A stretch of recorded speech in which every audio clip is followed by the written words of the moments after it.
তো গাইস খাসাড় রাসামালা থেকে বের হয়ে গেলাম। খাসাড় রাসামালা থেকে প্রায় 1 কিলোমিটার দূরে আছে। তো আমরা যাচ্ছি তার উদ্দেশ্যে। দেখি সিরিয়াল কোথায় পাই, কারণ এখন তো সিরিয়াল কমার কথা। তো দেখি সিরিয়াল এখন কোথায় পাই, দেখা যাক ভাগ্যে কি আছে। সামনেই দেখা যাচ্ছে পেট্রোল পাম্প, পারবো তো নাকি তেল নিতে। দেখি পেট্রোল পাম্পে তেল নাই, সিরিয়ালের কোনো শেষ নাই, একেবারেও কম না সিরিয়াল।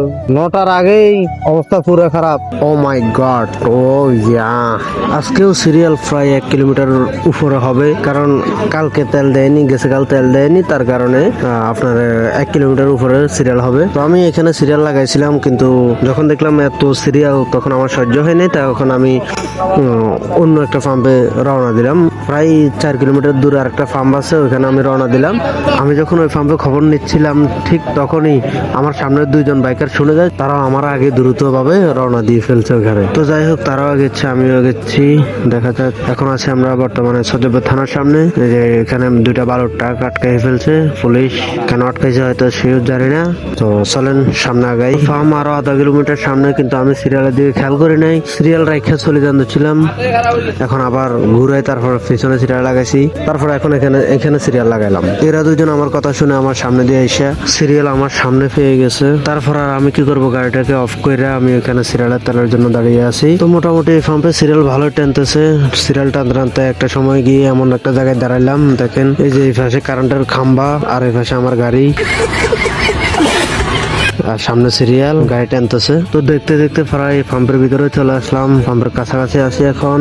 দেখেন তারপর কি হয়। তো আমার 10-12টা হুন্ডার আগে আমার ভাই ছিল, আমার ভাই এখনই তেল নিয়ে বাইরে হইলো। ডিজেল বলা নাই, সাইনবোর্ড একদিন একটা লাগাই বেটার আঙ্গলা শুধু একটা আনছে কেন, জীবনটা অস্থির হয়ে গেছে। ওই পাশে যে কিয়া বিয়ে ফেলেন কেন, ওই সাইডে তো একটা একটা মানুষ ঢুকে কেন বিয়ে ফেলেন কই ও সেইটা বাতাস আইছে ভাই, কঠিন হাওয়া। একটা এসে আমার মতো। হ্যাঁ, এখানে একটু হাওয়া মানি একদম এসি রুমের মতো। এই যে এখান দিয়ে আপনার সামনে যে দেখতে পাচ্ছেন যে হুন্ডা গুলা ঢুকতেছে, এগুলা কিভাবে ঢুকতেছে বা কেন ঢুকতেছে, তারা, আমরা তো সিরিয়ালে দাঁড়াইছি না, আমরা তো লাইনে দাঁড়ায় তেল নিচ্ছি।